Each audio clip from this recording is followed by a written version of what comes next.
Ry havana malala tompontsoa lehibe ho antsika indray ny mbola ahafahantsika miaraka eto dia faly zany tsika zao afaka manohy indray an'ity programa ity izay fampiresantsika ny amin'ny loha hevitra hoe mba ho mahatoky amin'ny fiantsoana sy ny fifidianana antsika.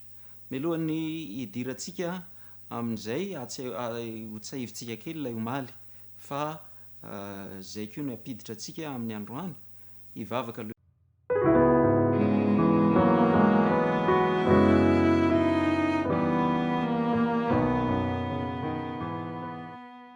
isika. Rainay masina any an-danitro, faly indray izahay. Faly izay noho ny amin'ny teninao, isaoranay ianao noho izany. Nambaranao mazava ao amin'ny teninao ny fomba hahatonga anay ho tena mahatoky amin'ny maha olona voaantso sy voafidy anay. Ka dia izany loha hevitra izany Tompo, angatahana indrindra ny fanahinao masina izay nampanoratra ny soratra masina no hanazava aminay indray ny amin'ny fanohizana fandinihana n'izany loha hevitra izany androany. Angatanay sy tonononay amin'ny anaran'i Kristy izany vavaka izany. Amen.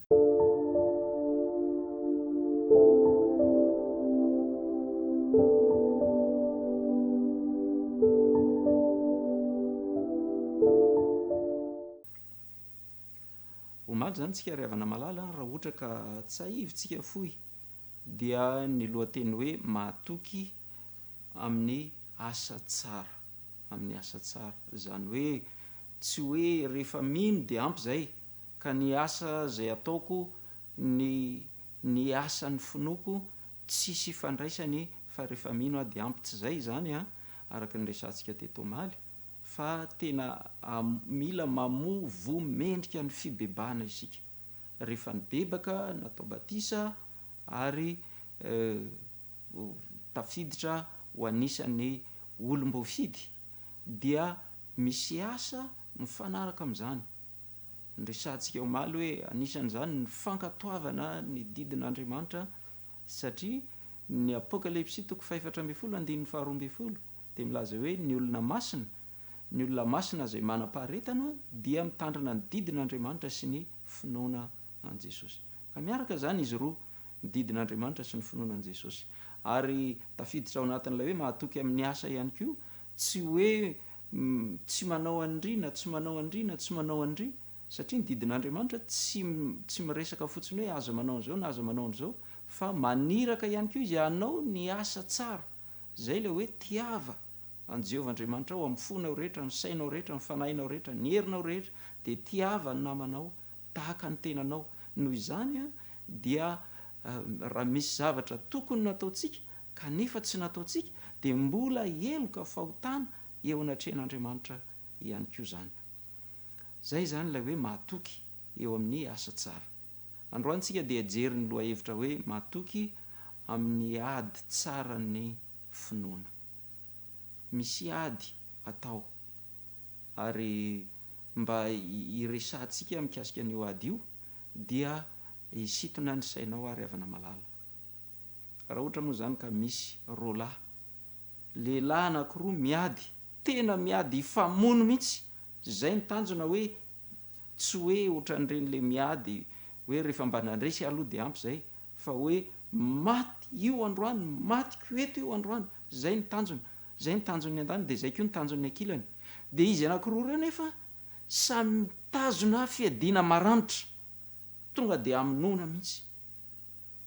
Dia nefa ihany koa mbola misy zavatra anankiray, ny anankiray amin'izy anankiroa ireo jamba, tsy mahita mihitsy, fa ny anankiray mahiratra.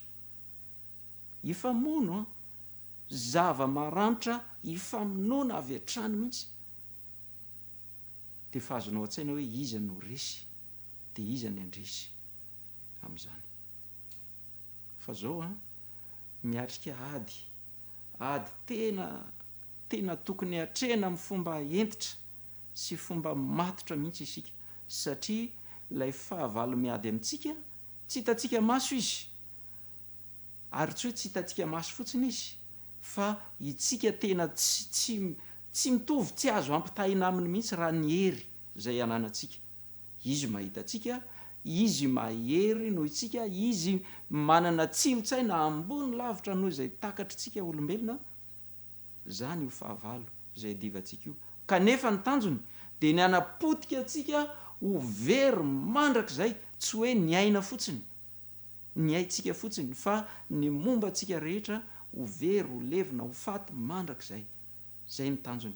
Ry havana malala, mila miatrika amin'ny fomba endry, fomba entitra, fomba faran'izay matotra anio adio isika, ka tsy azo anaovana tsirambina ny zavatra zay hoentitsika miady amin'io. Verenantsika ilay toko sy andiny ny fototra ny am'izao loha hevitra zao.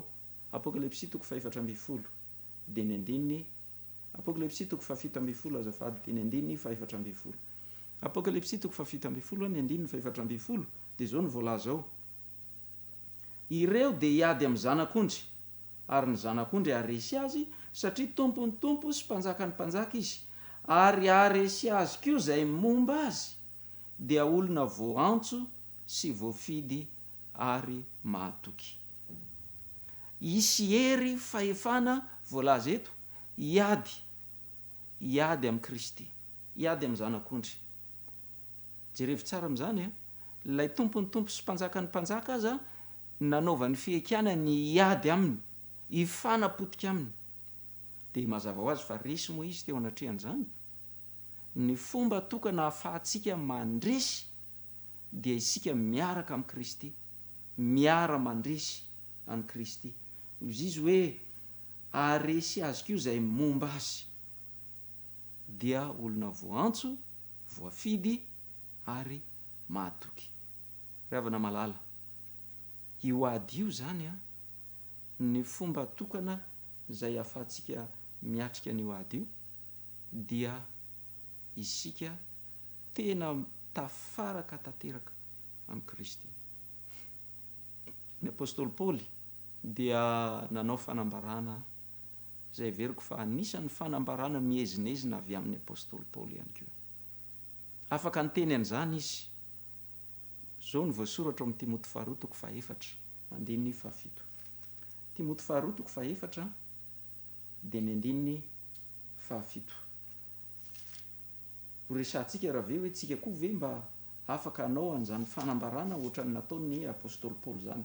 Zao ny voasoratra eo a: efa niady tsara aho, na tanteraka ny fiazakazahako aho, ny tahiry ny finoana aho. Andininy 9, hatrazao de tehirizina ho ahy ny satroboninahitry ny fahamarinana zay omeny tompo mpitsara marina ho ahy amin'izay andro zay, ary tsy ho ahy ihany fa ho an'izay rehetra tia ny fisehoany koa. Jerevy tsara ny apôstôly Paoly dia afaka nilaza fa vitako ny adiko, tanterako hatramin'ny farany ny adiko, fiazakazahako, ary nandresy aho de efa voatahiry ho ahy ny satroboninahitra. Eto aho zany dia ametraka fanontaniana aminao, valio aneritreritra, iza ve, ianao ve, isika ve afaka milaza ohatra ny apôstôly Paoly fa efa nandresy, na vita ny ady sy ny fiazakazahana, nandresy ary efa vonina ao antsika ny satroboninahitra, ohatra n'io satroboninahitra zay nomena ho an'ny mpandresy, ho an'ny apôstôly Paoly io. Afaka milaza ve ianao, afaka milaza ve aho fa efa voavonjy, efa milamina, efa azo antoka fa anisan'ireo zay andova fiainana mandrakizay. Ravina malala, mety hiteny ianao hoe eny, satria efa olom-boafidy, efa nanaiky ny antso, de efa anisan'ireo zay efa voafidin'Andriamanitra. Fa za eto ilaza aminao, tsy afaka miteny amin'izany aho, ary ianao koa mbola tsy afaka miteny amin'izany. Satria nahoana? Satria mbola mitohy ny antsika ny ady. Tsy mbola vita ny ady, mbola mitohy ny ady. Ary nanambara mazava tsara mihitsy Jesosy hoe zay maharitra hatramin'ny farany no vonjena. Ka raha ohatra ka tonga de efa tapitra hatreto zany ny fiazakazahako, de fantatro fa tonga tokoa natanteraka ny fiazakazahako, fa le fiazakazahako mbola mitohy.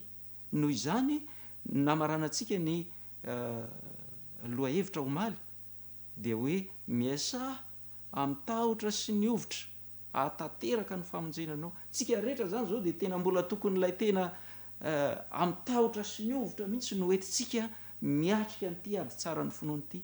Jesosy io ampio amba tena ijoro aritra hatramin'ny farany amin'izao fiazaka zany zao. Fa everiko fa efa matoky ny herin'ny tompontsika isika, satria efa voalaza fa zay momba azy izy efa nandresy dia andresy tahaka azy koa zay momba azy. Matoky ny herin'ny tompontsika isika fa tsy ihany no mety isian'ny olona fa hoe zavy hatramin'ny farany avy amin'ity ady tsara ny finoany ity. Inona ny zavatra ohatrehako rapitso, inona ny atrehako raha afaka pitso. Tena ifikitra tokoa avy fa raha zay raha tena tafajo tena mifikitra aminy isika dia fa azo antoka ny fandresena, azo antoka ny fandresena.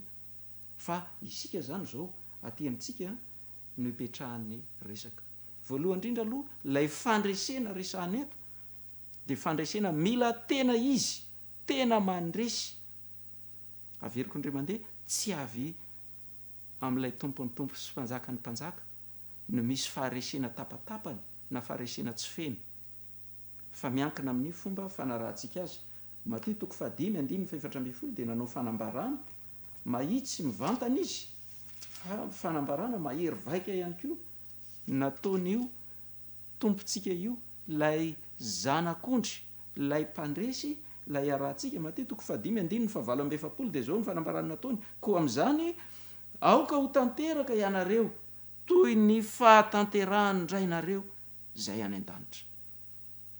Rehavana malala tsisy tapatapany, tsisy ampahany fotsiny, tsisy tombatombany ka hoe za ve raha reto olona maro be miaraka amiko reto ve mahazo ny fandresena dia mba isany mba miaraka mandresy amin'io koa. Tsia, ianao mila miatrika tsara amin'ny fomba mahatoky, tena farany zay mahatoky indrindra amin'ilay ady tsara ny finoana. Fa hozy Jesosy hoe sahala amin'ny fahatanteran'Andriamanitra, fahatanterahany raintsika any an-danitra parfait, dia toy izany koa no tokony hahatanterahantsika. Tokony ho toetra tanteraka, fomba fiaina tanteraka, fanompoana tanteraka. Dia misy fanambarana anankiray ihany koa nataon'ny apôstôly Paoly indray ity Tesalonianina 1:5-7. Ary tena mifameno mihitsy amin'io anankiray io. Tesalonianina 1:5-7. Ary Andriamanitra ny fiadanana ane hamasina anareo samy ho tanteraka, ka aoka harovana avokoa ny fanahinareo sy ny ainareo ary ny tenanareo ho tanteraka ka tsy hanantsiny amin'ny fiaviany Jesosy Kristy tompontsika. Na ny aintsika, ny fanahintsika, ny tenantsika dia mila tsisy tsiny, tsisy, fa tena voary tanteraka. Andriamanitra no manao fanamasinana antsika, Andriamanitra no miaro antsika. Tsy avy any amin'Andriamanitra akory ny tsy havita, tsy hahatanteraka an'izany fiarovana antsika izany, fa miankina amintsika. Tsika ve tena sérieux tokoa eo amin'ny fiatrehana an'io ady tsara ny finoana io, ka tsy manaiky, tsy mandefitra mihitsy na dia zavatra kely heverina hoe kilema madinika indrindra azy, tsy manao marimaritra iraisana amin'izany, tsy miezaka mandefitra amin'izany hoe mba za kosa aloha mba efa vitako ny fanapaha-kevitra goavana be fa mba atahoana moa fa mba eny ihany ny maha olombelona. Tsy ry havana, tsy manantsiny, tanteraka eo anatrehan'i Jesosy Kristy tompo amin'ny fiaviany. Zany no fandresena tokony ho azontsika, fandresena feno tanteraka, ohatra ny fandresen'i Kristy, ohatra ny fahatanterahany raintsika zay any an-danitra. Ny mpanjaka Davida, fantatritsika moa fa nandalo fanandramana nampalahelo izy.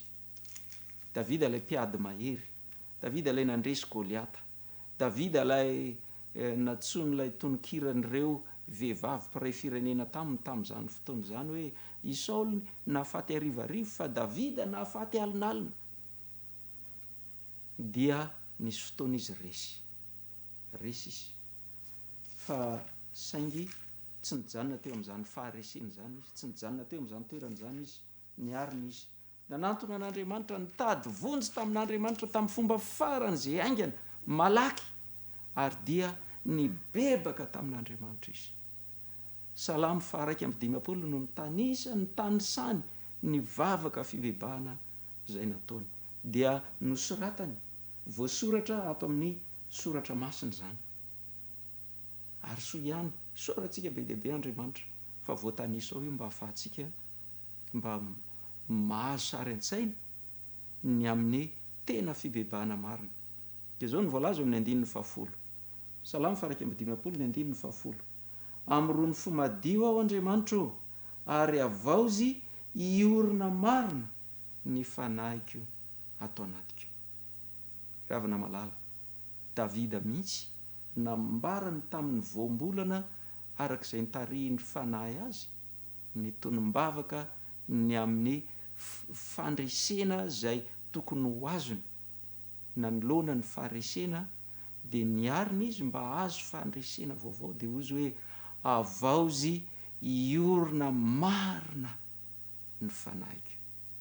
Ravina malala zany no fandresena feno tokony ho azotsika eo amin'ny hoady io fa tsisy tapatapany tsisy ampahany ahafahana mandefitra ahafahan'Andriamanitra mandefitra. Ary ny apôstôly Paoly tsy nilaza fotsiny izy ny momba ny tenany hoe efa natateraka ny fiazakazahany izy efa niady tsara izy de efa terizina ho azy fa mampirisika ihany koa izy sahala amin'ny namporisihany any Timoty no amporisihiny atsika rehetra ihany koa mba hiroso am'izany ady zany.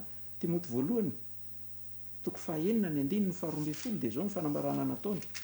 Timoty 1:9 miady ny ady tsara ny finoana azony ny fiainana mandrak'izay fa ho amin'izany no ny antsonanao koa sy nanaovanao le fanekena tsara teo masony vavolombelona maro. Raha atao amin'ny teny hafa de zao ianao ny antony nahatonga anao olona voantso sy olona voafidy dia amin'io ady tsara ny finoana io fikiranao ny fiainana mandrak'izay ny azonao fiainana mandrak'izay mba hatratrarana n'zany tanjony zany dia miady ny ady tsara ny finoana. Ravina malala hotahian'Andriamanitra ny isika mba samy ho isan'ireo mpandresy aresy miaraka amin'ilay tompony tompo sy mpanjaka ny mpanjaka zay efa nandresy mba ho atsika. Akoatran'izay zany zay zany raha fitinina de hoe ny fandresena zay ahafahantsika miteny hoe nandresy sika de fandresena feno tanteraka feno tsy hoe amin'ny ampahany fotsiny na amin'ny lafin-javatra sasany fotsiny fa arak'ilay nresantsika teo ihany koa hoe maharitra hatramin'ny farany zay maharitra hatramin'ny farany no vonjena noho izany le fandresena io koa de mila mitohy amin'ny faharetana miady raha mbola mitohy ny ady de mila mandresy androany mandresy rapitso mandresy foana mandritra n'zany ady zany. Raha vao misy fotoantsika no goragora kely fotsiny de eo tsika tratra ny faharesen'ilay fahavalo. Zao ny fanambarana voalaza amin'ny Hebreo 10 ny 2:3. Hebreo 10 de ny 2:3 dia vakitsika amin'ny anaran'i Jesosy. Hebreo 10 ny 2:3.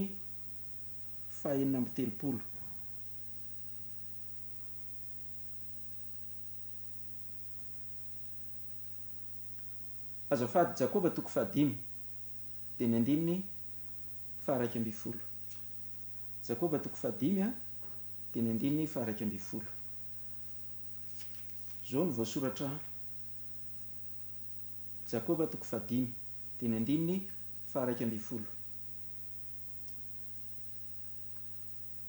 Efa renareo indro ataontsika fa sambatra zay efa naharitra efa renareo ny faharetan'i Joba ary efa hitanareo ny farany nataony Tompo taminy fa miaontra indrindra ny Tompo sady be famindrampo.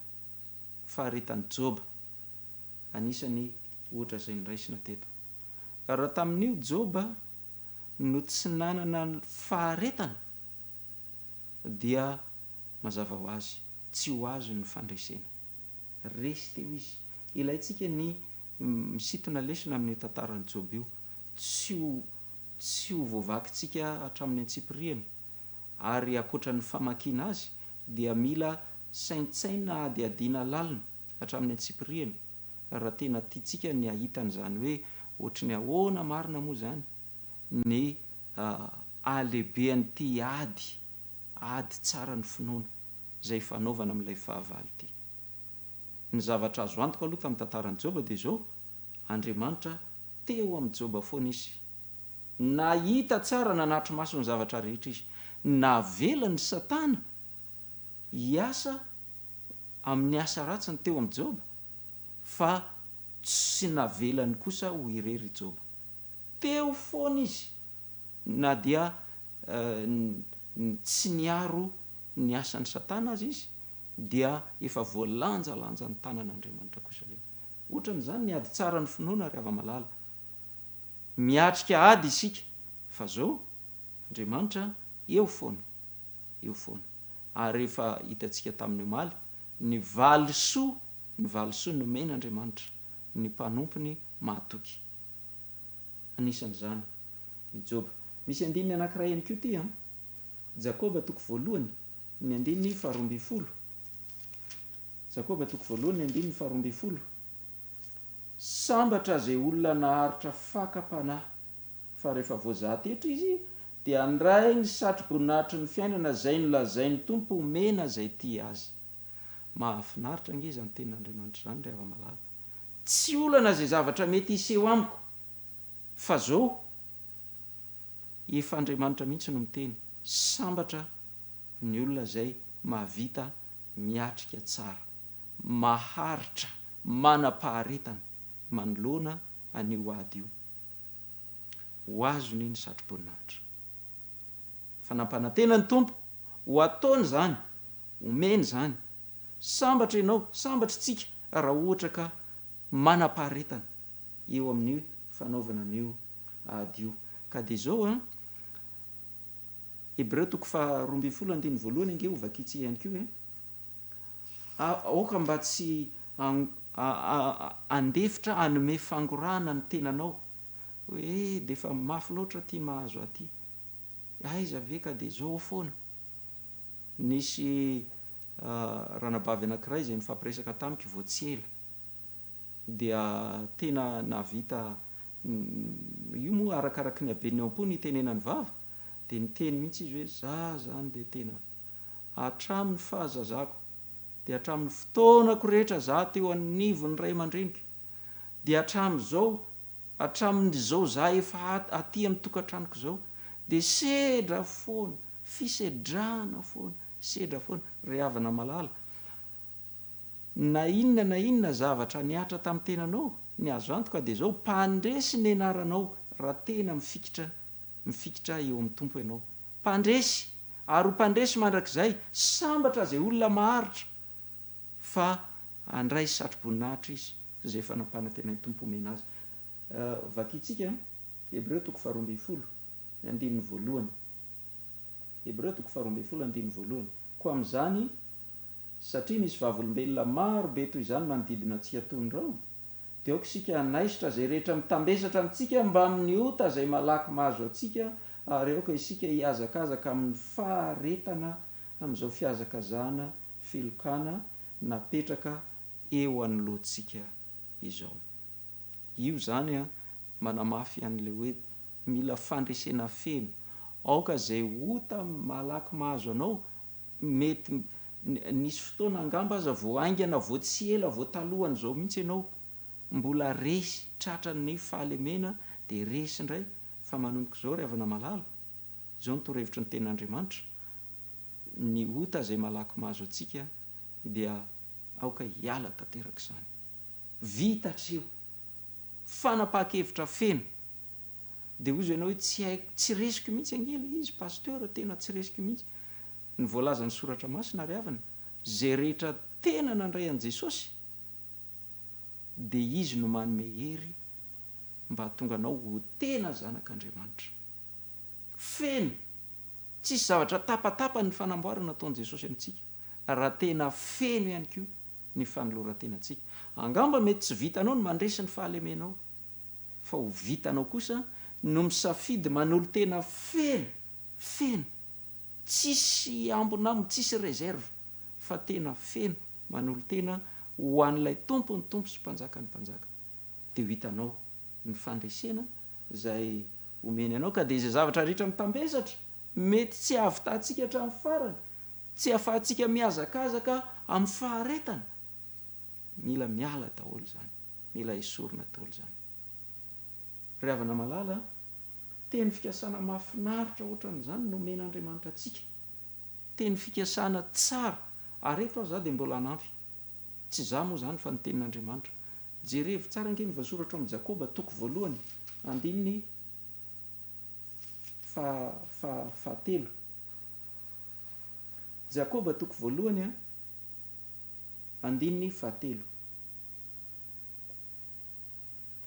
Satria fantatrareo vakitsika hatramin'ny andininy faharoa azafady. Jakoba toko voalohany andininy voalohany andininy faharoa sy fahatelo. Rahalahiko, ataovy ho fifaliana avokoa raha hiara-ny fakam-panahy samihafa ianareo, satria fantatrareo fa ny fizahantsoetra ny finoanareo de mahatonga faharetana.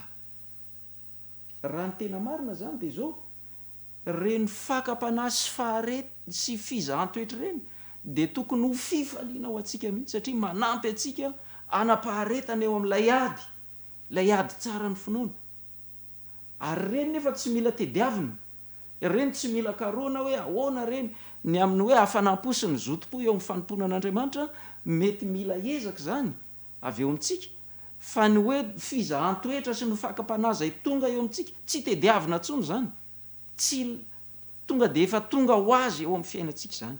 Andriamanitra mihitsy efa nresantsika teo, ohatran'ny nahazo an' Joba. Andriamanitra mamelana zany ho tonga amintsika satria tiany itsika azo anana faharetana, ka ny tsy ambaratelo ananantsika faharetana eo amin'ilay ady tsara ny finoana, de ny fiatrehana amin'ny pahendrena, ny fakam-panahy, ny fizahantoetra rehetra zay efa voalanja ny tanan'Andriamanitra ka avelany iseho ho tonga eo amin'ny fiainantsika. Ravana malala, misy torohevitra vitsy reto mba hanamafisy atsika eo amin'ny tena lafo ny fampiarana hoe aresy azy zay momba azy. Isika zany lay momba manaraka an'lay tompony tompo sy mpanjaka ny mpanjaka de tsy iza fa Kristy, lay zanak'ondry nandresy. Dia efa rafitinina zany de zao, raha tena hiaraka amin'i Jesosy sika de andresy. Misy fanampiny, fanazavana voalaza ny tenin'Andriamanitra anankiroa reto resahako. Korinthiana voalohany toko 7:20 de ny andininy 7. Korinthiana voalohany toko 7:20 de ny andininy 7. Fantatritsika fa ny Korinthiana voalohany toko 7:20 de miresaka ny amin'ny fitiavana. Ny fitiavana zay Andriamanitra dia fitiavana, Kristy ny loharano ny fitiavana, ary Kristy mihitsy no niteny hoe ianareo tokony mahay mifankatia tsara, ohatra ny tiavako anareo no tokony mifankatiavanareo. Efa misy fenitra mazava tsara mihitsy hoe ny atao hoe mifankatia dia ohatra ny tiavako anareo, zany tokony hifankatiavanareo. De zao no nambarany soratra masina amin'io andininy 7, Korinthiana voalohany toko 7:20 andininy 7. Mandefitra ny zavatra rehetra, mino ny zavatra rehetra, manantena ny zavatra rehetra, maharitra ny zavatra rehetra. Ny fitiavana io zany ny fitiavana maharitra ny zavatra rehetra.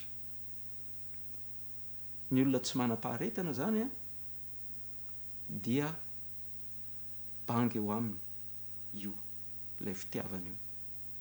Io lay nitenenin'i Kristy hoe eo no miantona ny lalàna rehetra, fitiavana an'Andriamanitra sy fitiavana ny hafa. Ka de zao nresantsika teo hoe enaro ny miaritra ny fakam-panahy miaraka amin'i Kristy, fa hanam-paharetana ianao. Fa eto zany enaro ny tena mity amin'ny fonao rehetra, amin'ny sainao rehetra, amin'ny herinao rehetra, amin'ny fanahinao rehetra, mity an'Andriamanitra. De enaro ny mity ny hafa, tena mity ny hafa tahaka ny tenanao. dia amin'izay no anananao faharetana eo amin'io ady tsara ny finoana io.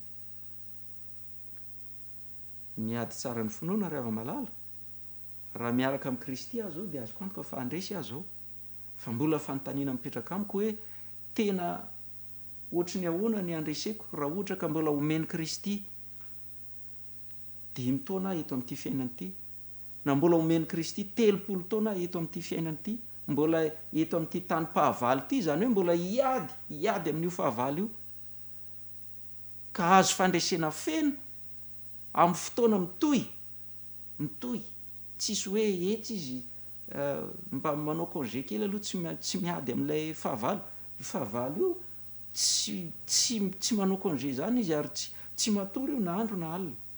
Noho izany mila fandresena mitohy no azontsika rehetra. Anankiray ihany koa, lioka toko fahavalo 9:12. Zay zany ilay indraisantsika teo hoe tena enarinao mihitsy zany hoe miaina amin'ny fitiavana mba hahafahanao anapaharetana eo amin'ny ady io. Lioka toko fahavalo 12 dia ny 5. Vakitsika indray 5:12 azafady. Lioka toko fahavalo 12 dia ny 5:12. Fa ireo teny amin'ny tany tsara kosa dia izay mandreny teny amin'ny fo marina, amin'ny fo sady marina ny tsara, dia mitana azy ka mamoa amin'ny faharetana. Nanao fanoharana ny amin'ny famafazam-bo Kristy teto. Misy karazana tany samy hafa namafazana an'ilay vo, teny amoron-dalana, teny amin'ny vatolanta, teny amin'ny tsilo, ary teny amin'ny tany tsara. Lay tenin'Andriamanitra izay voafafy teny amin'ny tany tsara dia izao ny voalaza: mitana azy, mamoa izy amin'ny faharetana. Tsy ambaratelo ambaran'io andininy ihany koa zany dia izao: tena tianao ve ny anana faharetana, mitondra vo amin'ny fomba maharitra amin'ny faharetana? Tsotra, ny tenin'Andriamanitra aoka ny fonao ho tany tsara aniriny vo ny tenin'Andriamanitra. Dia avelao aoka mba ho sokajin'ilay tany tsara ianao rehefa ny tenin'Andriamanitra no miteny, dia manaiky a Jesosy fa ianao no miteny.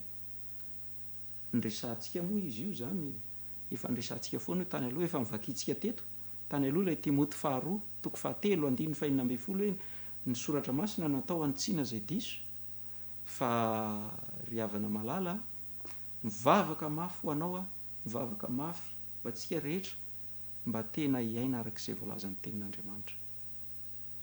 Ohatra zany zao milaza ny tenin'Andriamanitra hoe mifanompo amin'ny fitiavana, mifanompo amin'ny fitiavana.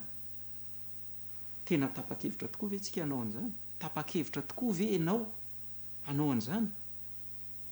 Raha milaza amintsika ny soratra masina hoe raha manota ny rahalahinao dia makanesany aminy, dia ataovy izay ahazonao azy, tena ataovy izay ahazonao ny fony. Raha ohatra ka tsy nahomby iny, mbola manaova dinkana manaraka mitondra olona 2 na 3 izay tena hanampy anao mihitsy mba ahazonao ny fony rahalahinao. Matetika anie tsy zany ny zavatra hitantsika miseho fa rehefa misy olona latsaka anaty fahalemena dia na tsika mipetraka mangina, na tsika mihitsy aza mandeha mitsikotsiko avisy havanana mifosa zao indray ngeny natondra aniny, reo mihitsy ny manimba ny asan'ny fiangonana, reo mihitsy ny manimba ny asa fitoriana. Ry havana malala, tsy zany lazain'ny Baiboly. Ka zao raha tena ho tany tsara nyriny von'ny tenin'Andriamanitra ny fonao, dia zany ny fomba hanananao faharetana manoloana an'io ady tsara ny fonoana io. Rehefa miteny amintsika ny soratra masina hoe ny didin'Andriamanitra lay marina, masina, tsara, ary tokony hitandrina an'io isika mba hahatonga antsika olo masina, finoanan'i Jesosy ny didin'Andriamanitra. Raha tena tany tsara ny riny tenin'Andriamanitra ny fonao, anaiky an'izany ianao, zany ny fomba hanananao faharetana eo amin'io ady tsara ny finoana izay hatrehantsika io. Ravina malala, fanariako lalina ny hatonga anao mba ho isan'ny andresy eo amin'io ady io, ary tsy hoe fandresena izay tsy tapitapy, indraindray nahazo fandresena goavana, fa ndraindray ko mba resy ihany tsia zao ny voasoratra amin'ny lioko toko fasivy andininy fahatelo amby roapolo lioko toko fasivy andininy fahatelo amby roapolo ary oka io Jesosy tamin'izy rehetra raha misy te hanaraka ahy aoka izy andany tenany dia hitondra ny azo fijaliany isan'andro ka hanaraka ahy. Ravana malala isan'andro mitohy isan'andro tsy hoe satria efa tena nahazo hery be dia be mihitsy andro any nahazo haim-panahy be dia be andro any dia mba rapitso aloha mba tsy dia mihevitra kely ny fiainam-panahiko fa efa betsaka izay azoko androany zay. Tsy ry hava-malala isan'andro ny vain-dohan-drarahanao dia ny mandray hery mandray ny fatra ny fanahy ilaina hoentinao miatrika ny tontolo andro iny hanarahanao an'ilay tompony tompo sy mpanjaka ny mpanjaka hifikiranao aminy mba hahafahanao miatrika ilay ady tsara ny finoana isan'andro programam-piainana isan'andro raha tianao ny andresy ao amin'ny ady tsara ny finoana dia alamino arak'izay ny fiainanao isan'andro. Ny apôstôly Paoly vakiko amintsika ity mba hampahery antsika rehetra Korintiana voalohany toko 2:10 dia ny andininy 1:30 zao ny fanambarana ny zarain'ny apôstôly Paoly amintsika fanan'Andriamanitra nanoratra an'io atao amin'ny tenin'Andriamanitra mba ho antsika. Korintiana voalohany toko 2:10 andininy 1:30 lazaiko marina ary rahalahy amin'ny fireariako noho ny aminareo izay ananako amin'ny Kristy Jesosy tompontsika fa maty isan'andro aho isan'andro ny apôstôly Paoly dia mitolona foana mamono an'ilay izaho ao anatiny mba ho Kristy no velona ato anatiko androany mandritra ity tontolo andro ity manao an'izany tolona amin'ny tenany zany izy isan'andro tonga indray ny rapitso dia zay raha afaka pitso isan'andro tsisy mihitsy fotoana ka hoe goragora kely tamin'izay fotoana izay fa isan'andro ozy ny apôstôly Paoly hoe maty isan'andro aho. Ianao no tsy maintsy hanao an'izany ady zany ho anao tsy ampiny hoe ka zay ane efa miara manao fitompovavahana tokantrano isan'andro tsia ianao rery mandraisa ny fatra ny fanahy masina ho anao mandraisa hery avy amin'ny tenin'Andriamanitra ho anao satria ny baiboly dia milaza fa any tsirairay avy ady ho any tsirairay avy zao novakitsika amin'ny Ezekela toko 4:12 dia ny andininy 4:12 tsy sarotra tadidina izy ity Ezekela 14:14 Ezekela toko 4:12 dia ny andininy 4:12 mbola miveriberiny zay eo amin'ny andininy maro eo ambany eo fa zao ny voalaza eo amin'ny andininy 4:12 na dia eo azy reto telahy reto dia noasy Joba ary Joba noasy Daniela ary Joba dia ny tenany ihany no voavonjiny noho ny fahamarinany hoy Jehovah Tompo. Dia mbola miveriny zany eo amin'ny andininy 5:12 miveriny zany ny andininy 9:12 miveriny zany ny andininy 20 ny tenany ihany ny fandresena ho azy ny tenany ihany fa ny fandresena ho ahy ny tenako ihany no tsy maintsy manao an'io ady tsara ny finoana io tsisy na iza afaka hiady ho ahy fa izaho ny manao an'izany. Rehefa malala zao ny voalazan'ny soratra masina tiano amaranako azy Petera 2:1 andininy 10 hitanao fa famelombelomana no raisitsika isan'andro amin'ny soratra masina andininy 10 Petera 2:1 andininy 10 ary amin'izany dia mahazo tokokory rahalahy ampitoetra ny fiantsoana sy ny fifidianana anareo. Fa raha manao zany zavatra zany ianareo dia tsy ho tafitohina akory mandrakizay mahazo to ampitoetra ny fiantsoana sy ny fifidianana anareo mahazo to mba ho mahatoky manoloana n'ilay ady tsara ny finoana. Hivavaka ho anao fa ianao koa iriko raha mba tena hivavaka ho anao mihitsy manoloana ny ady tsara ny finoana izay atrehanao ady panahy ady ara-panahy izay atrehanao. Hivavaka tsika tompoko.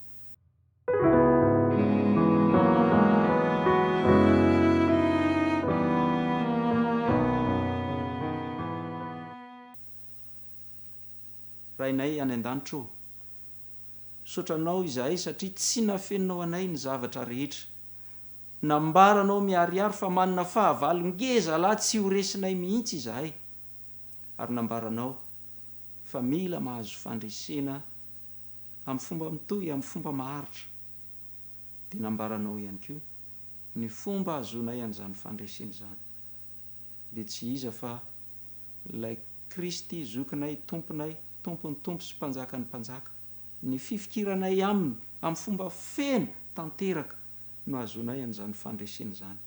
Andriamanitro ampio izay mba hoendry, ampio izay mba tsy hanaiky lembenana na dia fahalemena kely aza satria tokony ho tanteraka ohatra ny fahatanterahanao izahay ary azonay atao tsara ny hatratra n'izany fetra ny fahatanterahan' izany ao amin'ilay tomponay ao amin'ny Kristy izay efa maty hamonjy anay.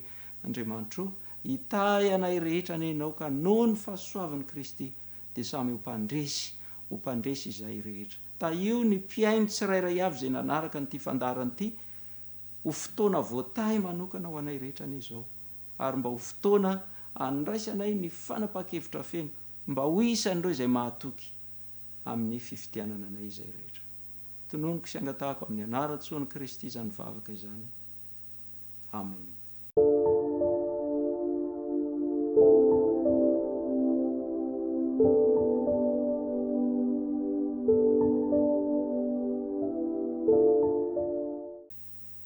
Hitahy ianao ny Andriamanitra ry ava-malala. Tahantsika rehetra ny Andriamanitra mba samy ho zanak'Andriamanitra mahatoky eo amin'ny fiantsoana sy ny fifidianana antsika isika rehetra. Amen.